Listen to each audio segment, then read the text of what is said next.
Tubuhku mengejang membaca nama yang tertulis di nisan kuburan itu. Nama Ayu tertulis jelas di sana, lengkap dengan tanggal lahirnya. Bulu kuduku berdiri melihat tanggal kematiannya adalah tanggal hari ini. Selamat datang di channel Miss Mistis. Peringatan, jangan menonton video ini sendirian. Anda bisa mensubscribe, like, dan share video ini agar bisa menontonnya kembali. Selamat menyaksikan.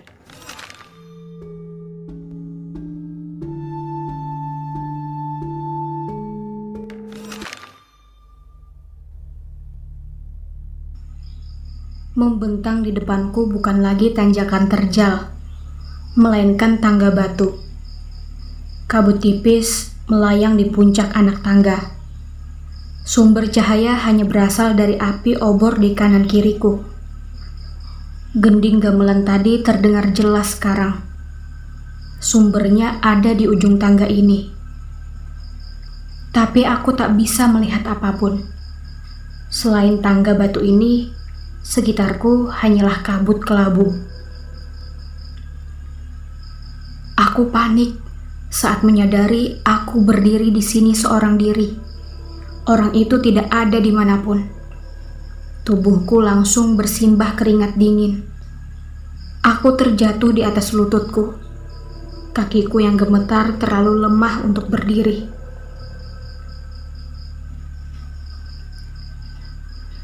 Dan bau bunga kantil itu datang lagi. Dengan kedua tangan, aku menyeret tubuhku ke samping. Kakiku sudah benar-benar lemas. Tujuanku secepatnya bersembunyi di balik tirai kabut sebelum pemilik wangi bunga kantil itu muncul. Ternyata, tertutup dalam kabut adalah hutan. Tubuhku beringsut di balik pohon terdekat. Nafasku kembang kempis tak beraturan. Wangi bunga kantil itu semakin pekat. Bulu kuduku meremang saat ku beranikan diri mengintip ke arah tangga batu itu.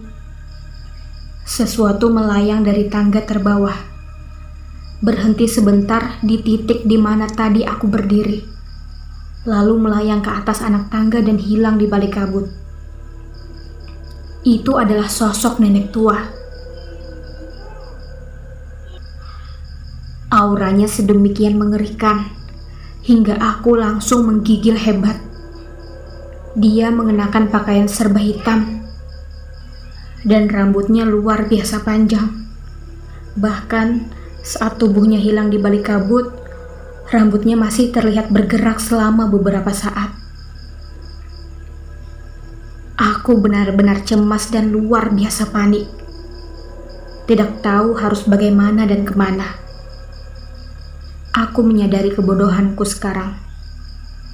Aku terlalu bergantung pada orang itu. Padahal sejak di Cibunar, aku sudah bertekad akan melakukan ini sendiri. Sekarang aku di sini sendiri. Tangga batu, obor, kabut kelabu, sepenuh hati aku sadar. Aku tersesat di alam lain. Aku terus-menerus mengingatkan diri sendiri. Aku harus tenang. Aku harus pulang. Aku tidak boleh mati di sini.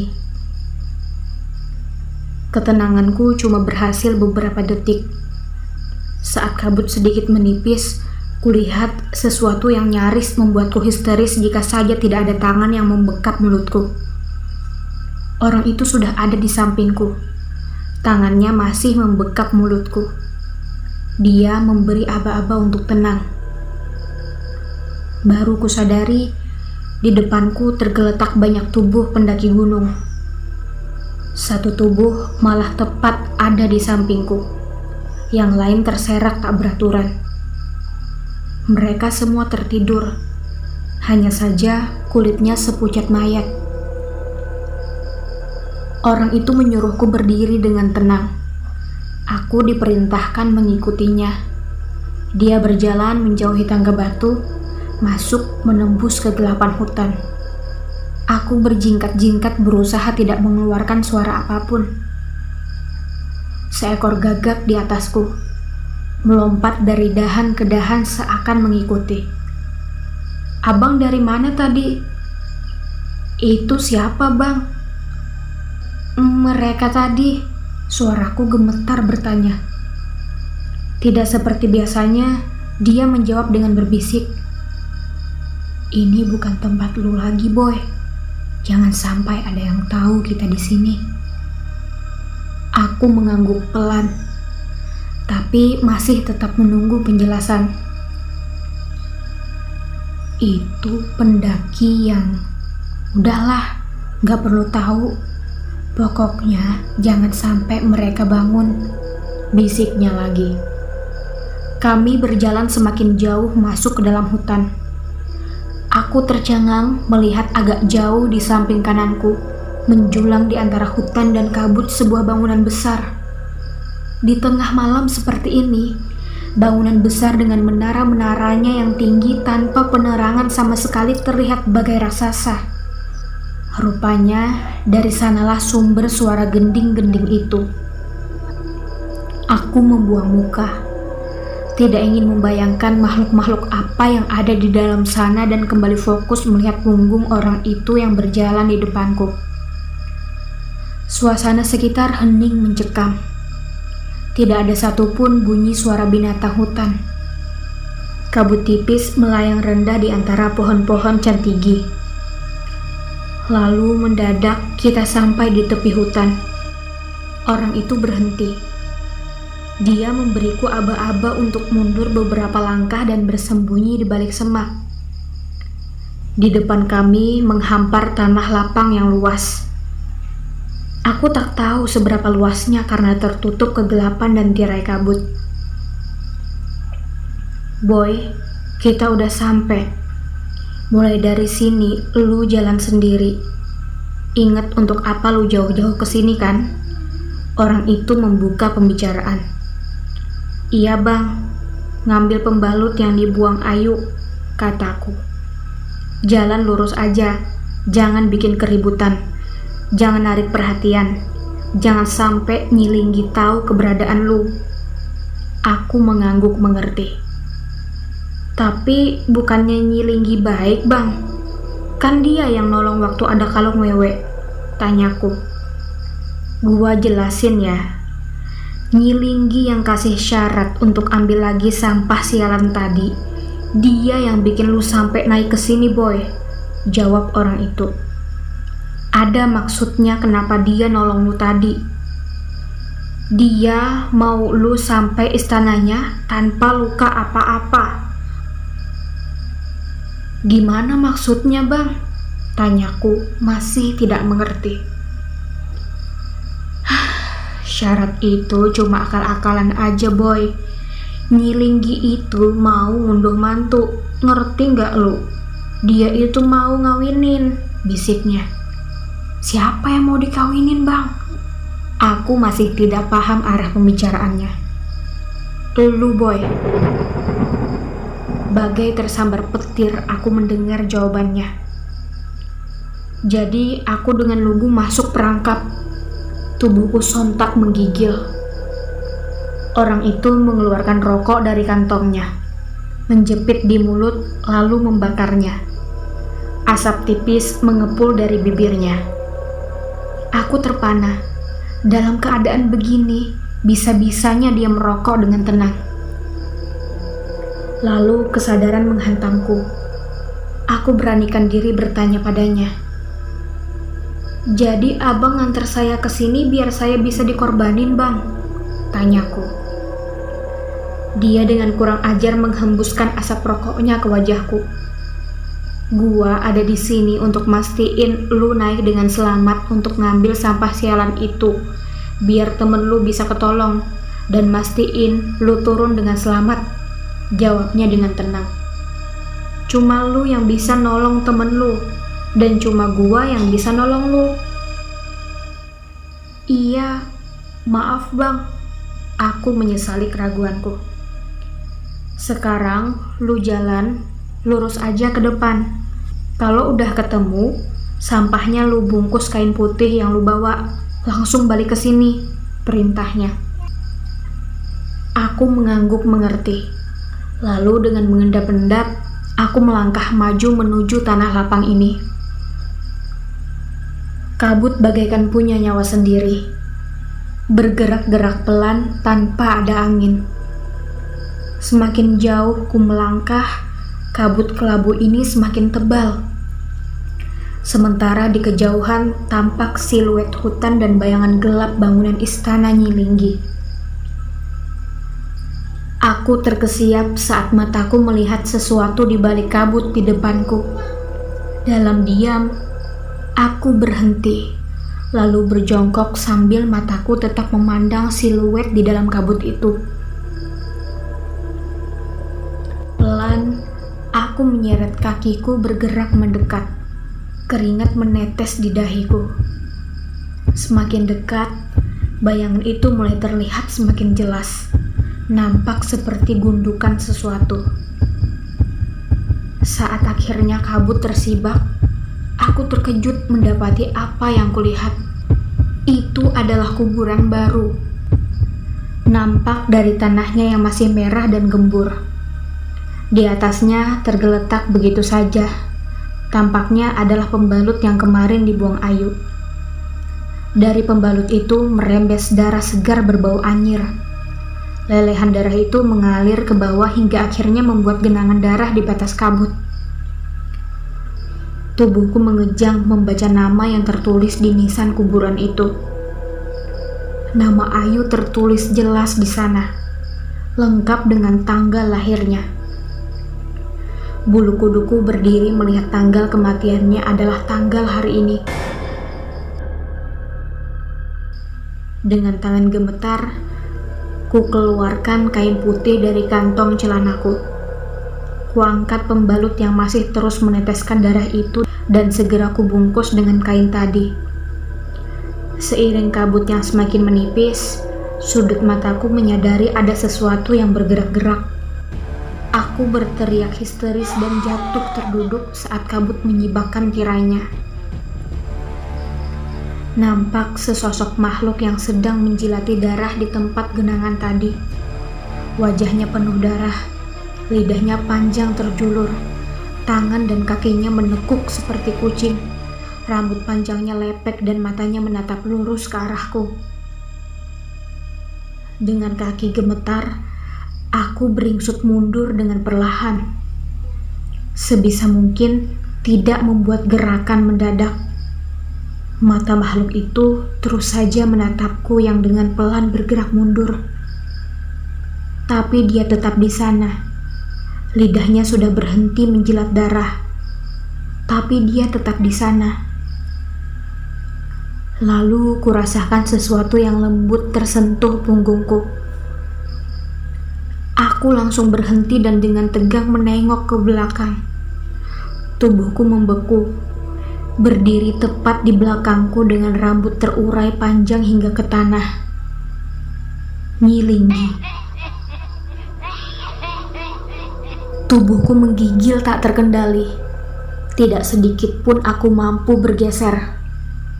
Makhluk itu terus menatapku. Wajahnya yang penuh darah nampak berkilat saat tertimpa cahaya bulan. Di belakangku, jubah hitam Nyilinggi nampak bergoyang tertiup angin. Dari sudut mataku, kulihat tangannya bergerak hendak meraihku. Tak mampu bergerak. Mataku membelalak dengan ngeri saat jari-jari pucatnya menyentuh pundakku. Dengan kalut, aku mencoba mengingat doa apa saja. Tapi pikiranku yang panik tak mampu mengingat satu doa pun. Aku mampu menguasai lagi tubuhku saat ku dengar bunyi kepakan sayap lewat di telingaku. Seekor gagak hitam terbang di antara aku dan Nyilinggi, lalu hinggap di atas nisan kuburan Ayu. Kepala burung itu bergerak-gerak. Matanya yang hitam seakan melihat padaku. Lalu tiba-tiba dia berkaok dengan kencang dan terbang ke arahku. Aku berteriak ketakutan sambil menutupi wajah dengan tangan, mencoba menghindari cakaran burung hitam itu. Tapi dia lewat begitu saja, dan di saat yang bersamaan terlepas juga kuku Nyilinggi yang menancap di pundakku. Sadar, aku segera beringsut ke samping dengan cepat menghindari gapaian tangan Nyilinggi. Lalu dengan kaki gemetar, aku berbalik arah dan berlari secepat yang aku mampu. Aku berlari tak tentu arah. Kabut kelabu menghalangi pandanganku. Yang kupikirkan hanyalah bergerak terus sejauh mungkin. Membayangkan tangan pucat Nyilinggi menggapai punggungku membuat seluruh tubuhku gemetar. Sebuah siluet hitam muncul mendadak di depanku. Tak mampu menghindar, aku terjatuh berguling-guling di tanah. Aku langsung bangkit, waspada. Mataku nyalang melihat sekeliling berusaha mencari sosok Nyilinggi dan makhluk darah tadi. Mereka tidak terlihat di mana-mana. Sekelilingku hanya kabut tebal, tidak juga terdengar suara apapun. Di depanku nampak gundukan tanah, sebuah kuburan lagi. Aku terjatuh karena menghindari kuburan ini yang tiba-tiba muncul di tengah kabut.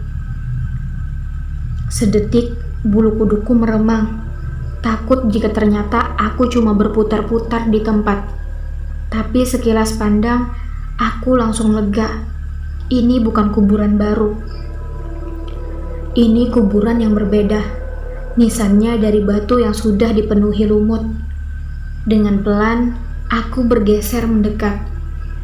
Aku bersembunyi di balik batu nisan. Dari baliknya, dengan ketakutan, aku mencari-cari sosok yang mendekat. Tapi yang nampak hanya kabut. Kesempatan ini kugunakan untuk mengatur nafas dan menenangkan riuh detak jantungku. Dengan pelan, kusentuh kantong celanaku. Khawatir jika pembalut itu jatuh. Tapi benda itu masih di sana. Kepakan sayap terdengar lagi, dan tiba-tiba dari balik kabut, gagak hitam itu muncul dan langsung mendarat di batu nisan di atas kepalaku. Aku kaget setengah mati, menghindar berguling menjauh. Gagak itu diam di sana seakan tak peduli. Dia mengembangkan sayap hitamnya dan mulai mematuk-matuki sayap itu. Aku masih mengawasinya waspada. Berbagai kejadian malam ini mengajarkanku apapun bisa terjadi. Leherku kaku, tapi aku tak ingin mengalihkan pandangan dari burung ini. Aku meyakinkan diri agar siap jika burung itu berubah menjadi kuntilanak atau setan apapun. Tapi burung itu sama sekali tidak mempedulikanku. Dia mengepakkan sayapnya, lalu turun ke atas pusara kuburan itu. Paruhnya mematuki lumut yang tumbuh subur menutupi nisan. Sesuatu melintas di pikiranku. Pelan, ku dekati batu nisan berlumut itu. Dengan tangan gemetar, ku cabut perlahan lumut-lumut yang nampaknya sudah tumbuh di batu nisan ini bertahun-tahun tanpa pernah dibersihkan. Ketika aku tarik, akar-akar serabutnya juga menarik lepas serpihan semen.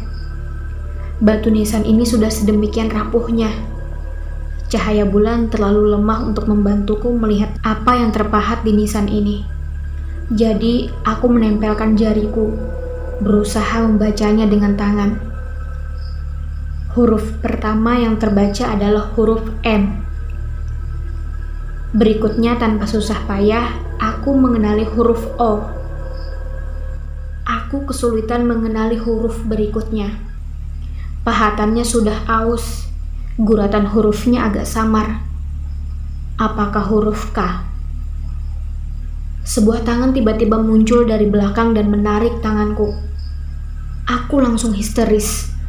Kaki dan sebelah tanganku yang bebas dengan panik memukul dan menendang-nendang berusaha melepaskan diri dari cengkeraman makhluk apapun itu. Lalu sebuah suara yang kukenal dan terdengar agak kesal. Hormatin orang yang udah mati, boy. Aku membuka mataku. Orang itu berdiri tegak di belakangku. Ayo gerak, waktu lu gak lama lagi, kata orang itu lagi sambil berjalan menjauh. Aku terseok-seok mengikuti langkahnya yang tampak terburu-buru. Kabut tebal kelabu masih mengelilingi kami, tapi orang itu nampaknya mengerti arah langkahnya. Sebentar-sebentar aku menoleh ke belakang. Firasatku mengatakan ada sesuatu yang mengikuti, tapi tiap kali kutoleh, yang ada hanya kekosongan. Kabut semakin menipis, tapi perasaan mencekam malah kian terasa. Intensitasku menoleh ke belakang semakin sering. Tiap kali aku melonjak kaget, merasakan tangan dingin menyentuh tengkukku. Aku tak mampu lagi membedakan yang mana halusinasi atau kenyataan. Apakah hanya perasaanku atau memang benar sebuah tangan? Menipisnya kabut sama sekali tidak membantu.